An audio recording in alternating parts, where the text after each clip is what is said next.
تو it means میں تو بہت سے میں جاتا رہتا تھا، ڈیمانڈ کرتا رہا کہ وہاں کے لیے یہ ضرورت ہے، یہ ضرورت ہے، بڑا پسمان ڈالا چاہیے، فلاں فلاں فلاں، صحیح ہے. تو جب اس کے وہ دینے کی موڈ میں ہوتی تو پھر مجھے کہہ دیتی کہ آپ اس انداز سے پلاننگ تیار کر دیں اور پھر سبمٹ کر دیں سیکٹری کے پاس، تو وہ کام ہو جاتا. ادروائز جب میں اپنے طور پر کوئی دخل کر دیا تو کوئی مسئلہ چلا جاتا.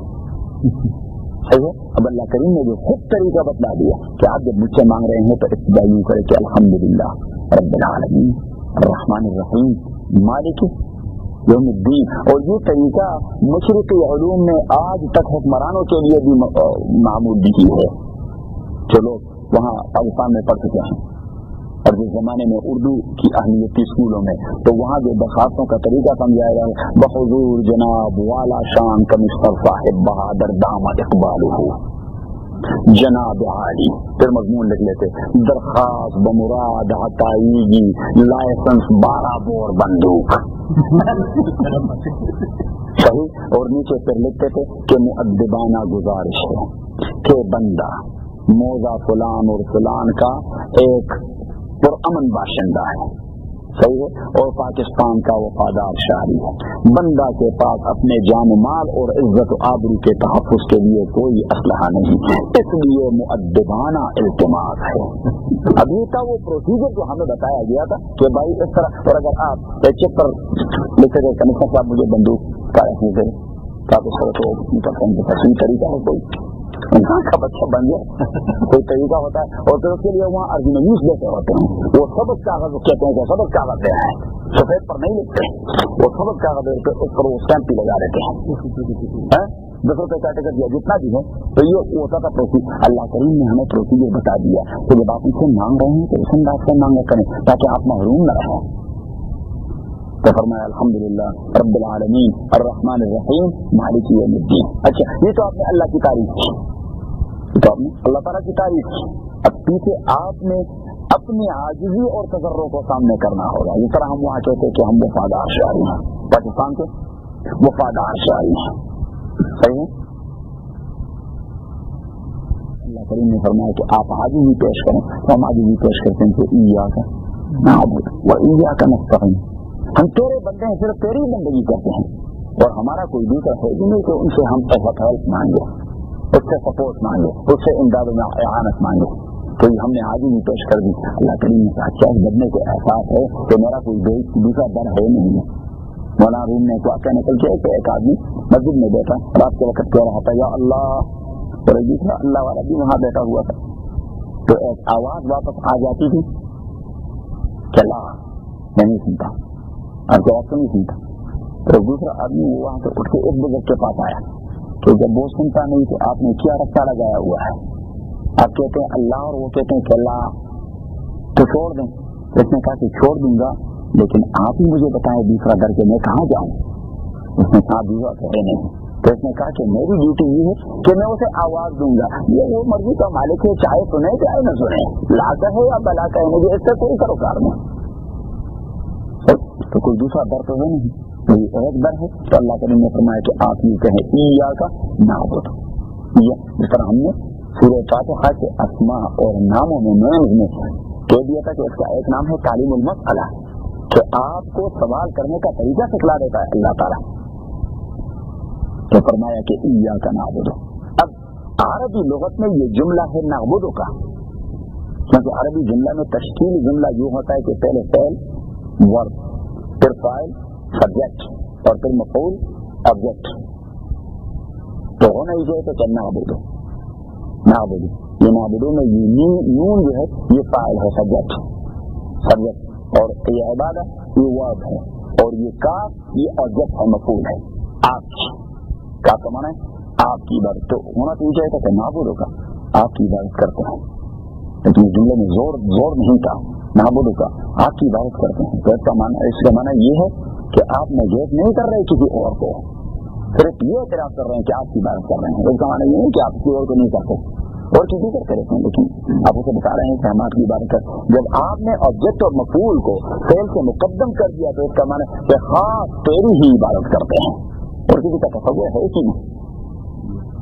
ایاک نعبد زبان جو ہے تو قرآن کی زبان بڑی قیمتی زبان ہے.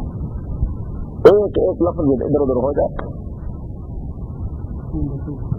تو ایاک نعبد، ہم خاص تیری ہی عبادت کرتے ہیں، و ایاک نستعین، دائمی وہی مفہوم ہے، اور تجھ ہی سے مانگتے ہیں، کوئی دوسرا نہیں ہے، و ایاک نستعین، اور تجھ ہی سے اعانت مانگتے ہیں۔ اب عبادت اور استعانت دو چیزوں کو ایک ساتھ ملایا تو آپ لکھیں جس طرح عبادت اللہ تعالیٰ کا خاصہ ہے، اس کے خاص استحقاق ہے۔ تو دو قسم کے عالم ہوتے ہیں، ایک کو ہم کہتے ہیں عالم اسباب اور دوسرے کو کہتے ہیں عالم ما فوق الاسباب۔ ایک ہے اسباب کی دنیا، ایک ہے فوق الاسباب کی دنیا۔ یہ کیا ہے؟ اسباب کی دنیا اور فوق الاسباب کی دنیا۔ تو اسباب کی دنیا میں تو آپ کسی سے بھی اعانت مانگ سکتے ہیں، میری گاڑی خراب ہو جاتی رائٹ اوے میں یونس صاحب کو پکڑ دیتا ہوں کہ یہ گاڑی ہے اور یہ اس کی چابی ہے اور یہ آپ اٹھا کے لے چلیں اور اس گاڑی کو ٹھیک کر دیں، صحیح ہے؟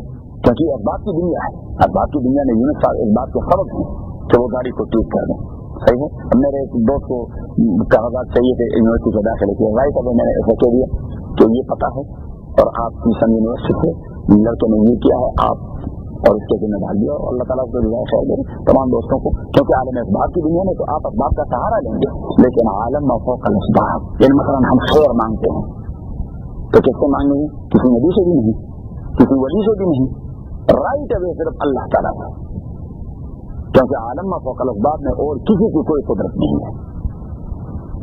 عالم ما فوق الاسباب یہ صرف اللہ کا مخلوق ہے، اسی کے پاور کے نیچے ہے، اور یہی وہ تصور ہے جو ہمیں دے رہا ہے۔ تو جس طرح عبادت غیر کا کرنا یہ شرک ہے، تو ما فوق الاسباب کی دنیا میں کسی اور سے اعانت مانگنا بھی اسی طرح کا شرک ہے۔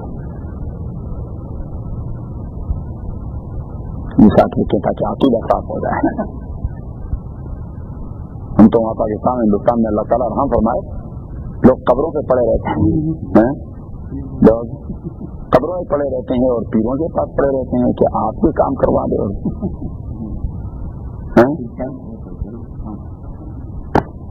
اس کا گزا تو صرف اللہ تعالیٰ ہی۔ تو یہ ہم سورہ فاتحہ میں بار بار اللہ کے ساتھ بار بار ہم ریپیٹ کروا رہے ہیں کہ ایاک نستعین صرف آپ ہی سے مانگتے ہیں،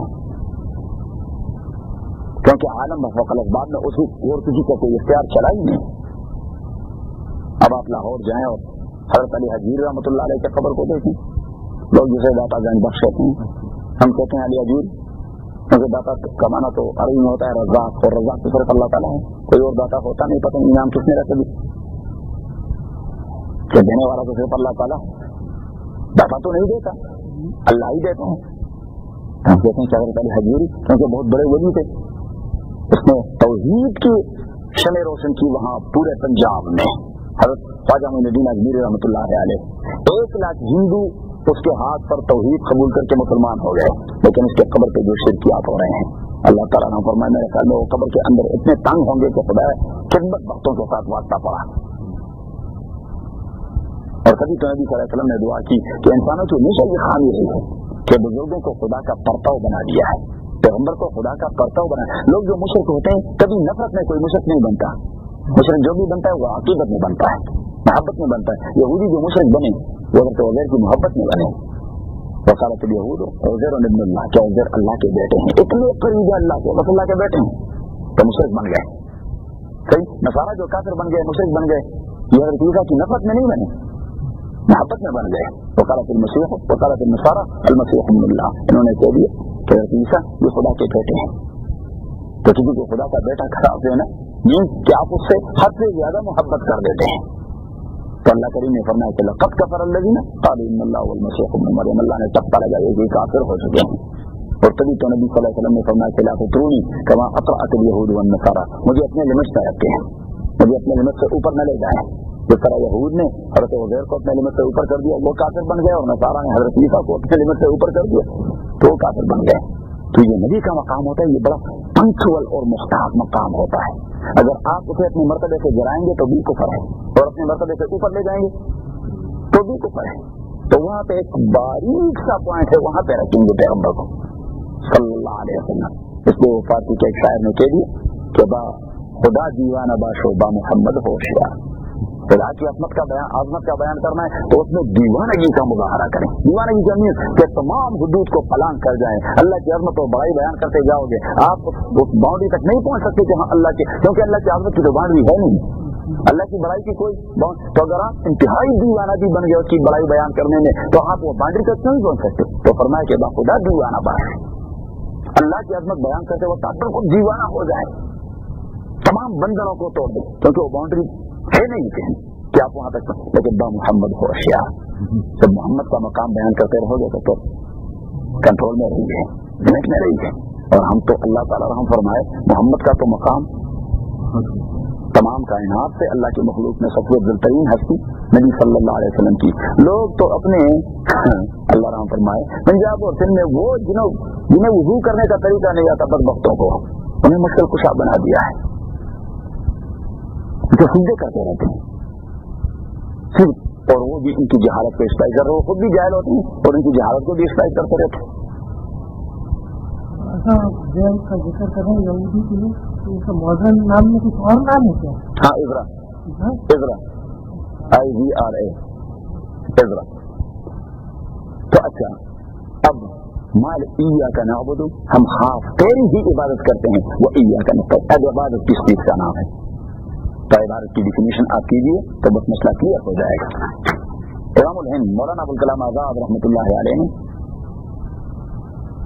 کے بہت بڑے مفکر اور قرآن کے عظیم مفسر, اس نے کہا کہ عبادت نام ہے اللہ اور رسول کی اطاعت کا زندگی کے تمام شعبوں میں. یعنی عبادت نام صرف نماز پڑھنے کا نہیں, اگر آپ بزنس میں ہیں اور وہاں فالو کر رہے ہیں نبی صلی اللہ علیہ وسلم کے طریقے کو تو دیکھ عبادت. آپ جہاد کر رہے ہیں اور وہاں سے نبی کے فرمان کے مطابق خیانت اور چیٹنگ اور جھوٹ اور دروغ گوئی اور فریب اور مکاری اور دغا بازی سے آپ اپنے آپ کو بچا کے رکھتے ہیں, دیٹ از عبادت. یہ چیز آپ کے لیے, آپ کھیتی میں جاتے ہیں اور وہاں کھیتی میں حلال طریقے سے آپ کھیتی باڑی کرتے ہیں, دیٹ از عبادت.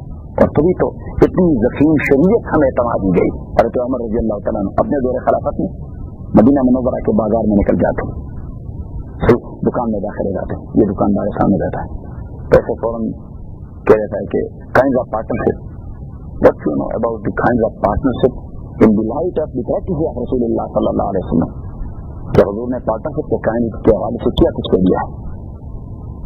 اور پھر اس کا امتحان لیتا تھا کہ آپ شرکت مظاہرہ کو جانتے ہیں, شرکت عنان کو جانتے ہیں, شرکت وضو کو جانتے ہیں, شرکت مفاوضہ کو جانتے ہیں, شرکت صنائع کو جانتے ہیں.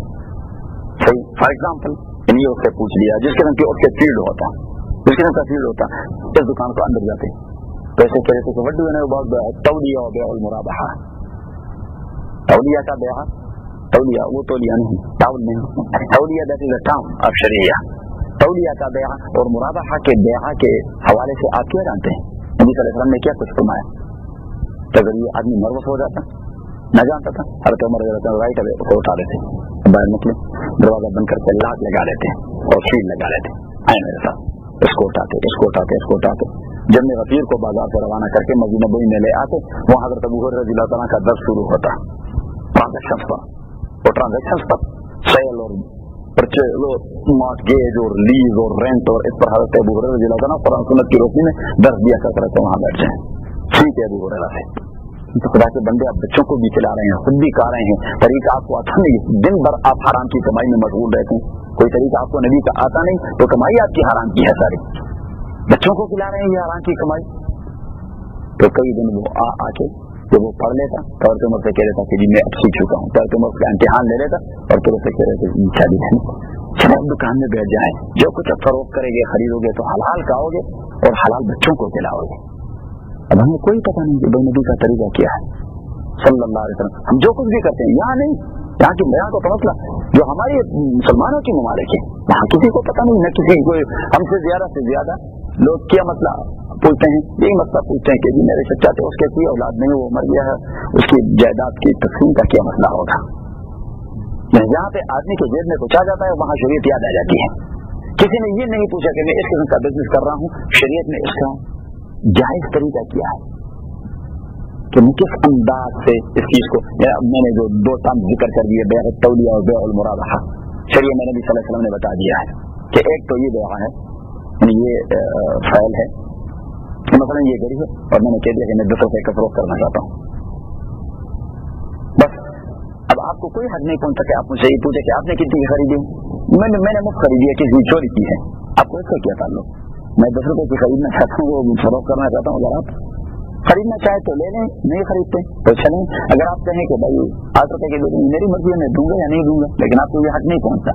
لیکن اگر آپ بیع التولیہ کرتے ہیں تو بیع التولیہ کا معنی یہ ہے کہ آپ ایکچوئل پرائس بتا دیتے ہیں کہ یہ میں نے 10 کی خریدی ہے اور 10 کی دے رہا ہوں، کوئی پرافٹ نہیں دے رہا۔ بیع المرابحہ کا معنی یہ ہے کہ یہ میں نے 100 روپے کی خریدی ہے، 100 روپے، اور یہ کہیں کہ 120 روپے کی خریدی ہے اور میں نے 10% اس پر منفعت دیں گے، پرافٹ لینا ہے۔ تو 10% کا معنی یہ ہے کہ ابھی آپ کو 132 کا فروخت کر دوں گا، 120 کی خریدی 132 کا 10%۔ اچھا، اب اس میں صداقت اور دیانت بنیادی شرط ہے، صداقت اور دیانت، کہ آپ نے خریدنے والا پرائس 30 تک بتایا ہوگا، اگر آپ نے اس میں 1 پیسہ کی ہیرا پھیری بھی کی ہو، حتیٰ کہ نبی پاک صلی اللہ علیہ وسلم نے یہ بھی بتا دیا کہ اس کی ٹرانسپورٹیشن پر جو خرچہ آیا ہے، اگر آپ نے اسے ذکر کیا اپنے اس ٹرانزیکشن میں ایکچوئل پرائس کے طور پر، یعنی آپ نے مثلا 120 روپے کی آپ نے کوئی چیز خریدی ہے، 5 روپے اس کے ٹرانسپورٹیشن کا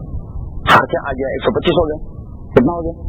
اور آپ نے کسی سے کہا کہ میں نے 125 کی خریدی ہے، 125 کی خریدی نہیں۔ آپ دیکھیں کتاب الصلاۃ تو اتنا مختصر سا ہے، نماز کا باب چیپٹر تو اس میں اتنا مختصر سا ہے، اور پھر آپ رائٹ اوے وہاں سے شروع ہو جائیں کتاب البیوع، فروخت کے طریقے کیا ہے۔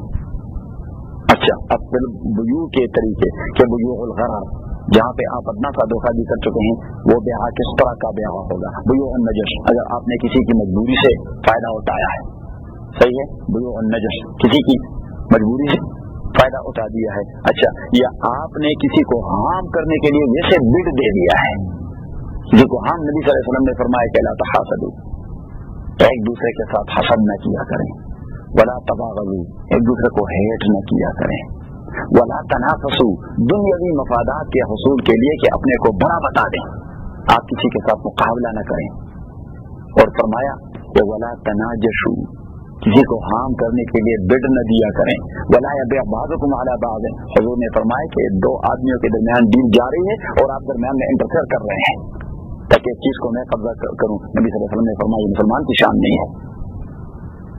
ابھی تمام چیزوں کو ایک صحابی نے فرمایا کہ اللہ کے نبی، یہ سارا سے لوگ آ جاتے ہیں وہاں سے ویجیٹیبل اور فروٹ اٹھا کر بازار میں لے آتے ہیں، صحیح، تو کبھی کبھار میں ایسا کرتا ہوں کہ صبح سویرے وہاں شہر سے باہر جا کر وہ شہر کے انٹرنس پر بیٹھ جاتا ہوں تو وہاں ان سے خرید لیتا ہوں اور پھر میں شہر میں لا کر اسے فروخت کر دیتا ہوں۔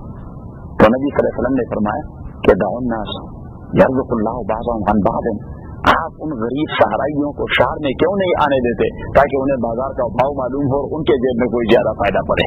آپ اس لیے وہاں جا رہے ہیں کہ آج بازار میں ریٹ بڑھ گیا ہے، فروٹ کا ریٹ بڑھ گیا ہے، اور آپ زیادہ منفعت کے حصول کے لیے وہاں باہر جا کر اس سے کل والی قیمت پر وصول کرتے ہیں تاکہ زیادہ منفعت آپ کو تو نبی صلی اللہ علیہ وسلم نے حدیث میں کہ نہا نبی صلی اللہ علیہ وسلم ہم تلقی الرکبان، حضور نے فرمایا یہ کام مسلمان کا نہیں ہے، انہیں چھوڑ دیں کہ وہ بازار میں آ جائیں اور انہیں پتہ چلے کہ آج کا بھاؤ کیا ہے، بھنڈی کا کیا ہے اور توری کا کیا ہے اور پلا، تو وہ بھی اپنے معاملات اسی خطوط پر استوار کریں گے۔